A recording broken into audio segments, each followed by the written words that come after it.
Baiklah, kita lanjutkan kuliah di dalam modul yang ketiga ini mengenai tata laksana komprehensif berpusat pada pasien, orientasi keluarga dalam konteks komunitas.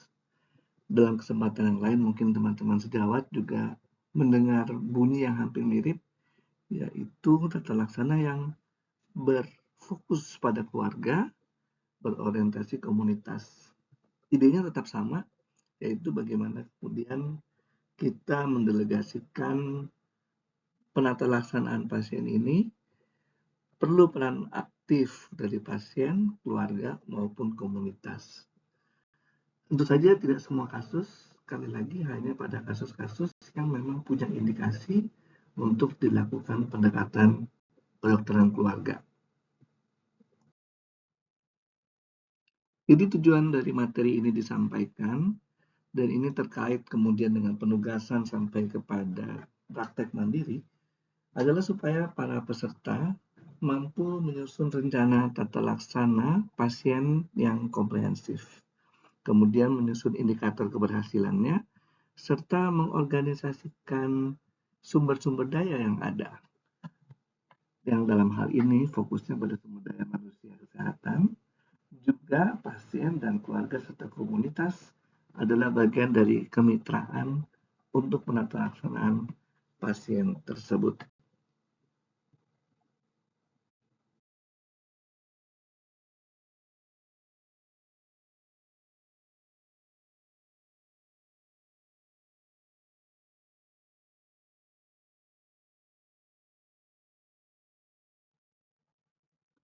Konsep komprehensif didasarkan pada gambar ini yang sudah saya sajikan dalam kuliah yang sebelumnya, yaitu perjalanan alamiah penyakit.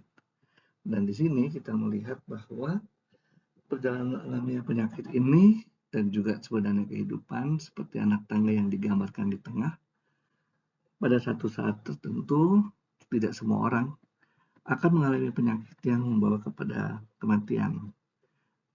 Dan sebagian besar kondisi akan membawa kepada kondisi recovery, baik kembali ke recovery yang normal sepenuhnya sehat atau dengan kecacatan dan perlu rehabilitasi. Ini menggambarkan comprehensiveness dalam pelayanan seorang kedokteran keluarga layanan primer. Komprehensifnya ini sangat luas, sebenarnya tidak bisa dilakukan oleh seorang dokter. Tidak sama dengan misalnya saya menjadi pasien dokter mata, perlu operasi katarak, maka sejak diagnosis sampai kepada operasi katarak penggantian lensa akan diperankan sebagian besar oleh dokter yang dokter mata tempat kita akan konsultasi misalnya. Sedangkan peran dokter keluarga ini dengan seluruh kasus yang demikian luas spektrumnya pasti tidak bisa diselesaikan oleh dokter itu sendiri, sehingga perlulah kemitraan. Dan juga sebagai seorang dokter keluarga layanan primer, bendera yang dibawa adalah filling the gap, mengisi kekosongan. Kekosongan apa? Kekosongan ini bukan terjadi karena sengaja atau tidak sengaja gitu ya. Tapi memang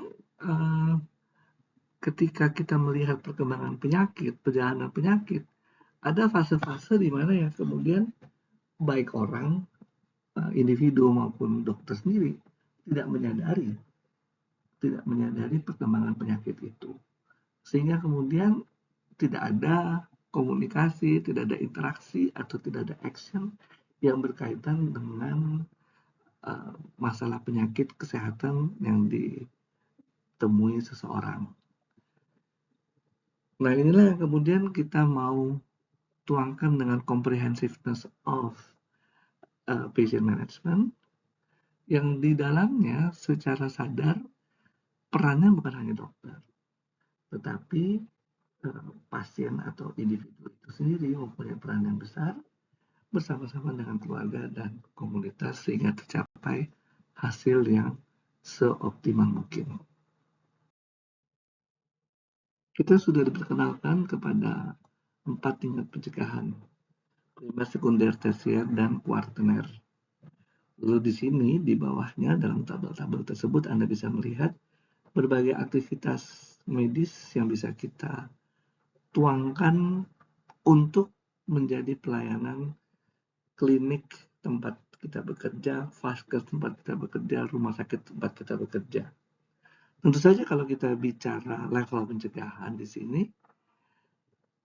ada di semua vaskes. Yang membedakan tentu saja ketika dia FKTP atau FKRTL, maka kedalaman level pencegahannya akan berbeda-beda. Tetapi semuanya harus ada. Rumah sakit pasti boleh dan harus melakukan pencegahan primer yang kita ketahui bersama bahwa itu pencegahan pada kelompok orang-orang yang sehat, yang belum sakit atau berisiko tetapi belum menimbulkan masalah kesehatan. Itu harus dilakukan dulu di rumah sakit. Tapi mungkin kedalamannya akan berbeda, akan lebih banyak pada pencegahan sekunder atau tersier. Dibandingkan dengan Anda yang bekerja di FKTP, mungkin akan lebih banyak menekankan pada pencegahan primer dan sekunder. Tapi FKTP harus menjalankan yang tersier. Contoh yang lain adalah FKTP juga menjalankan pelayanan paliatif. Itu sudah sangat advance dalam perkembangan penyakit. Tetap harus dilayani di FKTP dan ini masih area yang belum ada pemiliknya, terutama pelayanan-pelayanan yang paliatif dan end life. Nah, disinilah kita kemudian berusaha berperan untuk mengisi gap di dalam pelayanan kesehatan. Secara ringkas, karena spektrum pekerjaan SPKKLB itu luas sekali, maka kita harus pandai melakukan pengorganisasian. Dan mau nggak mau memang kaptennya harus kita. Kenapa kaptennya harus kita? Karena dari segi apa yang kita pelajari, ilmu kedokteran keluarga, mencakup juga berbagai ranah ilmu kesehatan, meskipun kita tidak mendalami persis, tapi kita terekspos, terpajan dengan berbagai ilmu-ilmu kesehatan yang lain karena kita dalam pendidikan dokter. Yang kedua, level pendidikan kita adalah level pendidikan KKNI 8 yang memang kualifikasinya mengharuskan kita bisa melakukan pelayanan atau praktek yang interprofessional collaboration. Ya. Nah, untuk mengawalinya, maka ini beberapa tips bagaimana kita mau melibatkan fungsi-fungsi nakes yang lain. Apa sih sebenarnya fungsi dokter? Apa fungsi perawat? Ya. Perawat keluarga dan komunitas. Apa yang kita harapkan dengan adanya keprofesian itu? Apoteker. Apa yang kita harapkan dari apoteker? Ahli gizi, fisioterapis, bidan. Jadi ini adalah hal-hal yang bisa kita pelajari secara garis besar. Tentu saja ketika kita kemudian mulai mengorganisasikan tim kita dan melibatkan berbagai profesi kesehatan lainnya, kita akan meminta ekspertise mereka karena mereka yang lebih mendalami. Ya. Contohnya misalnya fisioterapis, ahli gizi, gitu ya. Kita tahu, kita belajar tentang fisiologi, tentang terapi, tentang fisioterapis, kita belajar juga tentang makanan, gizi, ya. Tapi ketika kita melakukannya, tentu kita akan terbatas dari waktu, dari aspek waktu. Jadi teman-teman sangat diharapkan punya kepiawaian manajerial sehingga apa yang kita temukan sebagai faktor risiko di dalam keluarga, di dalam individu, bisa ditata laksana untuk mencegah terjadinya penyakit atau progres dari suatu penyakit, atau untuk meningkatkan kualitas hidup dari perjalanan penyakit yang sudah advance. Dalam slide sebelumnya kita melihat tata laksana komprehensif untuk individu. Lalu bagaimana dengan keluarga? Kita telah pelajari bersama dalam kuliah-kuliah dan praktek dalam modul ini juga bagaimana kita mengidentifikasi keluarga. Dalam hal ini kita bicara keluarga tradisional secara sosiologi di suatu masyarakat, yaitu pasangan suami istri dan dengan keturunannya, dan mungkin ada juga anggota-anggota keluarga lain yang tidak ada hubungan genetik di dalam suatu rumah tinggal. Nah, kita mempelajari bahwa kita kita mengidentifikasi faktor genetik, membuat genogram. Sehingga kalau ada masalah yang berkaitan dengan genetik, perlu konseling genetik oleh ahli genetika. Ini misalnya tentu pengetahuan ini kita sudah pelajari di kedokteran, tinggal kemudian kita bagaimana menghubungkan si keluarga dengan masalah genetik ini kepada ahli genetika. Kemudian misalnya terjadi disfungsi biologis seperti infertilitas atau penyakit-penyakit kronis, penyakit-penyakit familial, keturunan yang dibawakan dalam riwayat keluarga, maka di sini kita perlu berbagai spesialisasi terkait. Dan dokter atau dokter SPKK lebih tepatnya adalah hub yang bukan hanya berfungsi untuk menghubungkan, oh ini mesti ke spesialis ini, oh ini ke spesialis itu, enggak ya. Itu iya, tapi yang lebih kuat lagi adalah kita strengthening the system. Ya. Dengan kita menjadi hub, kita strengthening the system in the way that kita tuh bukan cuma menghubungkan, tapi benar-benar tahu gitu ya. Dalam hal continuity of care, kita benar-benar tahu dia dikirim ke ahli genetika, apa yang terjadi, asesmennya seperti apa, hasilnya apa, kesimpulannya apa, follow up-nya bagaimana. Ya. Bahkan kalau kita bisa lebih jauh lagi, ketika kita rujuk, kita ada di dalamnya. Nah, ini mungkin dalam beberapa praktek pengalaman saya pribadi bisa saya lakukan di rumah sakit pendidikan. Kami di klinik pendidikan ke rumah sakit pendidikan bisa terlibat di dalamnya, tapi nggak semua kasus itu saja. Idealnya semua kasus, ya. Baik secara kita sendiri punya waktu untuk memikirkan itu dan memperhatikan itu, maupun dari tempat rujukan kita yang memberikan kesempatan untuk kita bisa berdialog. Kemudian apalagi ada problem psikologis, dari mana kita bisa menyelesaikannya, kita bisa merujuk kepada teman-teman yang berkompeten di dalamnya. Dalam berkas keluarga kita melihat juga faktor risiko dari lingkungan, ya. Kemudian dari tempat kerja, mungkin juga dari masyarakat sekitar, termasuk juga kebutuhan-kebutuhan spiritual. Di sini kita sebagai seorang SPKKLP, maka kita bisa menjadi hub untuk mencarikan pertolongan atau konsultasi yang sesuai dengan bidang masing-masing. Dan sekali lagi, di dalam kita strengthening this system, ya, kita harus involve, terlibat ya. Mungkin juga kita nggak bisa real time terlibat ketika kita konsul ke suatu spesialisasi, kita juga ada di situ. Dan keterlibatan kita bisa lebih dalam lagi, ada di dalam catatan medik misalnya untuk kita mengetahui. Sayangnya sistem kita di sini dengan BPJS dan P-Care hanya bisa one way. Dari rumah sakit bisa mengetahui apa yang dilakukan oleh FKTP, tetapi belum bisa sebaliknya, yaitu yang kurang. Dan kemudian dibuat jembatan, ada grup-grup FKRTP dan FKRTL, tapi isinya masih kurang adekuat. Kenapa? Karena lebih banyak bicaranya hanya administratif kebutuhan pembiayaan kesehatan. Nah, ini yang kemudian kita harus perkuat lagi komunikasi FKTP dengan FKRTL. Sehingga ketika pasien dibawa kembali ke FKTP, bahkan sampai kita harapkan peran serta komunitas, kita bisa lebih detail, lebih spesifik dengan indikator yang bisa diawasi.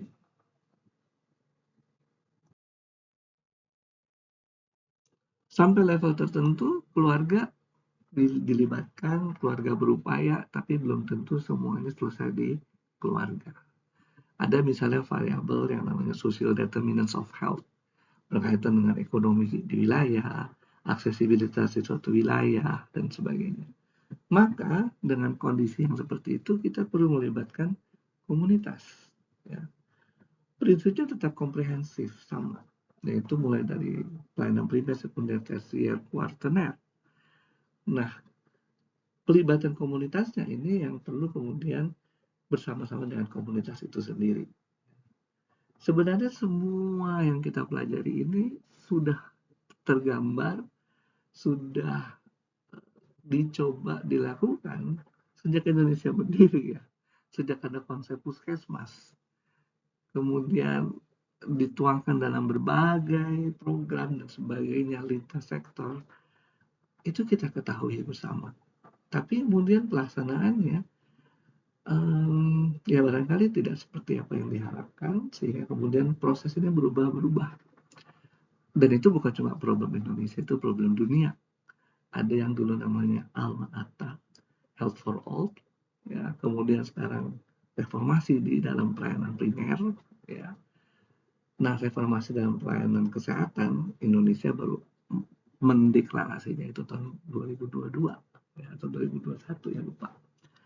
Dan di dalamnya ada transformasi pelayanan primer.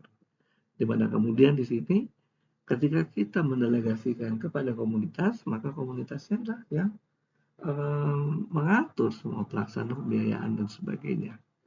Contohnya sebenarnya kita udah tahu ya, udah sering juga screening tumbuh kembang di Posyandu. Itu adalah kita melibatkan komunitas. Udah bagus idenya, tapi yang tidak jalan komunikasinya. Kemudian disusunlah sekarang yang terakhir di recent yang paling saya temukan adalah di dalam aplikasi antara Posyandu dengan bidan desa, tenaga kesehatan desa. Itu sudah dibuat seperti itu. Nah, komunikasi yang lain yaitu buku KIA. Udah dibuat. Ya. Pemerintah membuat dengan bagus, tapi orang nggak mau baca. Ibu-ibu, bapak-bapak, suami-suami pada nggak punya waktu buat mempelajari itu. Menyerahkan semuanya kepada kader. Padahal di situ harusnya adalah peran dari orang tua dalam men-screening tumbuh kembang anak. Kemudian ketika ada masalah, baru ke Posyandu. Posyandu membantu memantapkan, meyakinkan bahwa ini masalah atau bukan masalah. Dan kalau masalah, maka dibawa kepada tenaga kesehatan desa. Bisa bidan desa, dan atau pustu, atau sekarang disebut Posyandu Prima. Ya. Tapi itu merupakan suatu tanggung jawab komunitas tersebut, ya. Dan sama setelah misalnya kita menemukan seorang bayi balita punya masalah tumbuh kembang, kemudian sampai bisa ditangani di tingkat puskesmas, balik lagi, atau puskesmas harus merujuk, atau FKTP harus merujuk ke FKRTL, sudah selesai problemnya, terjadi kecacatan, disabilitas, dan harus pulang. Maka selanjutnya yang memantau adalah komunitas. Kembali lagi dong ke posyandunya. Ya. Yang blank di sini adalah setelah lewat masa 5 tahun. Siapa? Gitu ya. Di level komunitas. Usia anak sekolah kah? Gitu ya. Kepada siapa ini? Remaja kepada siapa? Itu yang agak-agak blank sih. Tapi sebenarnya itu yang kemudian dicoba, disusun ya. Dan banyak contoh yang lain, misalnya ada LSM TB, LSM HIV, itu merupakan tanggung jawab komunitas dari problem kesehatan yang kita delegasikan kepada komunitas. Dan itu harus jalan. Kalau nggak jalan, gimana kan? Nggak mungkin semuanya harus klinik, harus puskesmas yang melakukan. Contoh nih ya, kami dapat pasien di rumah sakit UI, bolak-balik ini masuk rumah sakit karena TB resisten obat dengan kerusakan paru yang permanen ya, sehingga terjadi fungsi parunya menurun. Nah, pasien fungsi paru menurun, keluhannya sesak. Orang sesak nafas itu pasti panik, pasti bolak-balik ya. Nah, itu yang kemudian kita gimana nih? Kan nggak mungkin dong orang ini terus-menerus berobat ke rumah sakit, memakai budget BPJS ya, yang notabene merupakan dana himpunan masyarakat ya, untuk kondisi yang sebenarnya nggak bisa dipakai lagi ya, istilahnya kayak gitu ya. Nah, harusnya seperti ini ada tanggung jawab peran serta komunitas yang sebenarnya ada ya, ada untuk pasien TB resisten obat ya. Cuma mungkin TB resisten obat ini dengan program enablernya belum memenuhi kebutuhan dari individu yang saya contohkan tadi, sehingga dia merasa perlu bolak-balik ke rumah sakit. Salah satu alasannya adalah sesak napas. Sedangkan dana enabler dari program TB lebih banyak ke arah transportasi supaya bisa ambil obat, dapat makanan yang cukup supaya gizinya baik ya. Sementara yang dibutuhkan pasien ini adalah oksigen. Dan itu sesuatu yang kemudian gap juga sih dalam pelayanannya. kita sebaiknya juga aware dengan hal tersebut. Dan barangkali di level komunitas sendiri ada cara penyelesaiannya yang kita juga bisa merefer ke situ. Mungkin ada kelompok-kelompok dana tertentu yang bisa membantu penyediaan oksigen misalnya. Maka disitulah kita berusaha melibatkan komunitas. Nah, Bapak Ibu semua, ini hanya pencerahan sedikit saja tentang bagaimana kita memerankan peran kita, menjalankan peran kita untuk kita menjadi hub dalam pelayanan, kita menghubungkan pasien sampai ke komunitas, pasien dari komunitas ke rujukan, ya, dan menjamin keberlangsungan pelayanan supaya berjalan dengan dengan lancar. Mudah-mudahan ini menjadi inspirasi. Dan sekali lagi Bapak Ibu, ini kalau kita praktekkan bukan hal yang gampang ya. Waktu yang kita harus curahkan cukup banyak. Sehingga memang next step-nya kita memang harus mengalokasikan waktu itu. Yang kedua adalah kita juga harus melihat siapa yang harus dialokasikan memanfaatkan waktu pelayanan tersebut. Tentu nggak semua kasus. Ini adalah kasus-kasus yang kompleks.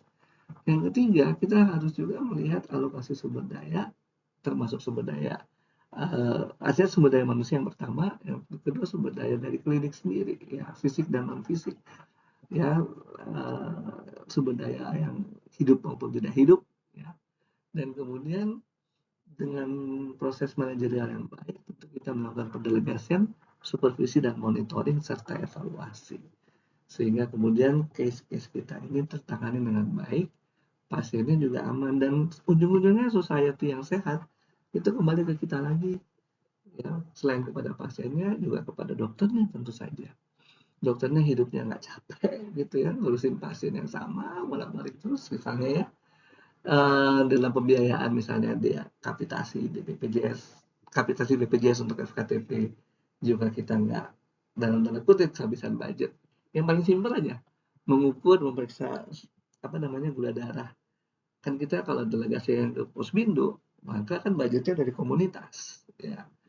Kalau dia cek gula darahnya di klinik terus, budget kita yang dipakai. Ya. Jadi itu juga termasuk bagaimana kita membagi peran, membagi tugas delegasi, ya, tapi juga ada pengawasannya. Dan yang paling penting adalah sebenarnya individu itu bersama keluarganya sendiri bisa mandiri.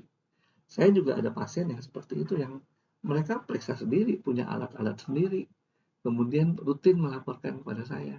Yang tadinya tiap hari sampai dia belajar, oh kayak gini tuh yang bagus, normal. Kemudian yang dirapel jadi seminggu sekali, sampai yang kemudian kalau bermasalah baru dia lapor lagi.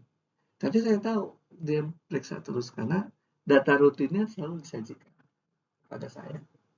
Nah itulah teman-teman, nggak gampang prakteknya, perlu penyediaan waktu, alokasi sumber daya, alokasi pikiran juga, ya. Dan bagaimana kita kemudian menuangkan itu semua sebagai suatu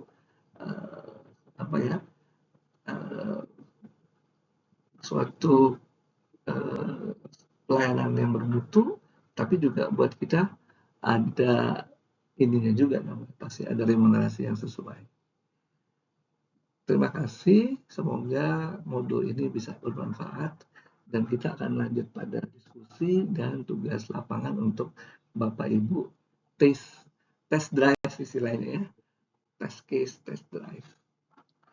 Selamat belajar.